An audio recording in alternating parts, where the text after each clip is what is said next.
Toons TV। एक बार की बात है, बौद्ध काल में एक गांव में एक व्यापारी रहता था। व्यापारी बहुत धनी था, लेकिन उसकी एक समस्या थी। वह हमेशा तनाव और चिंता में रहता था। उसे लगता था कि उसका मन कभी भी शांत नहीं हो पाता। अपने मानसिक शांति की खोज में उसने कई धार्मिक गुरुओं और योगियों से सलाह ली, लेकिन उसकी समस्याओं का समाधान नहीं हुआ। अंत में उसने बुद्ध के पास जाने का निश्चय किया। व्यापारी बुद्ध के पास पहुंचा और अपनी चिंता और तनाव की बात बताई। बुद्ध ने उसे शांतिपूर्ण दृष्टि से सुना और कहा, तुम्हारे मन की शांति की खोज का उत्तर केवल तुम्हारे भीतर है, लेकिन इसे समझने के लिए तुम्हें एक छोटी सी परीक्षा देनी होगी। व्यापारी ने ध्यानपूर्वक सुना और बुद्ध के निर्देशों का पालन करने के लिए तैयार हो गया। बुद्ध ने कहा, तुम्हें एक साधारण अनुभव से गुजरना होगा।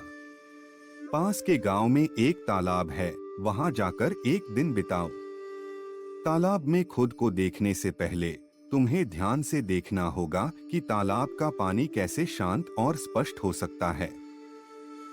एक बार जब तुम यह समझ जाओगे, तब तुम जान पाओगे कि अपने मन को कैसे शांत करना है।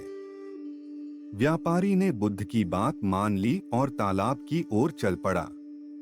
जब वह तालाब पर पहुंचा, तो उसने देखा कि तालाब का पानी गंदला और हिलता हुआ था। व्यापारी ने सोचा कि तालाब का पानी इतना साफ और शांत कैसे हो सकता है। वह निराश हो गया और सोचा कि यह असंभव है। उसने तालाब के किनारे बैठकर ध्यान लगाया। धीरे धीरे उसने महसूस किया कि जैसे जैसे वह शांत और ध्यानमग्न होता गया, तालाब का पानी भी धीरे धीरे ठंडा और स्पष्ट होने लगा।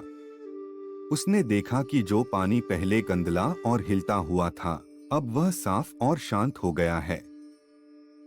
इस अनुभव ने व्यापारी को गहरी समझ दी। उसने सीखा कि तालाब का पानी तब तक साफ नहीं हो सकता जब तक वह शांत न हो जाए। इसी तरह हमारे मन की स्थिति भी हमारे भीतर की अशांति और तनाव की वजह से गंदी और हिली हुई रहती है।